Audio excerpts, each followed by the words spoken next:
নমস্কাৰ জনাই আজিৰ মিনি ব্লগটো আৰম্ভ কৰক। আজি আকৌ এটা নতুন যাত্ৰা, মানে এটা ধুনীয়া মন্দিৰত গৈ আছোঁ। এই ফাৰ্ষ্ট টাইম মন্দিৰটোৰ নাম শুনিছোঁ।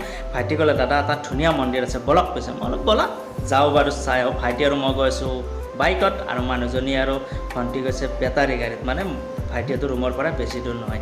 আৰু এনেকৈ আহি পালোঁ অশোকলান্ত মন্দিৰ। মানে গেটখন যিহেতু এতিয়া বনাই আছে, আৰু মন্দিৰটো আছে ব্ৰহ্মপুত্ৰ পাৰতে লাগে। এইটো নতুন ব্ৰিজখন দেখা পাইছেনে? এই ব্ৰহ্মপুত্ৰতে লাগি আছে ফেৰীঘাট।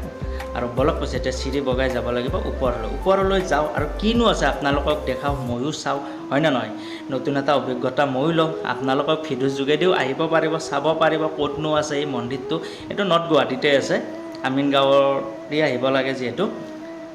বলক পিছে এতিয়া মেইন মন্দিৰত এতিয়া চাকি বন্তি জ্বলাই লওঁ, আপোনালোকক চাই থাকক। আপোনালোকৰ হকেও চাকি বন্তি জ্বলাওঁ। আপোনালোকক সদায় ভালে থাকক, কুশলে থাকক, তাকে কামনা কৰিলোঁ। আৰু বলক পিছে এতিয়া আমি চাকি বন্তি জ্বলাই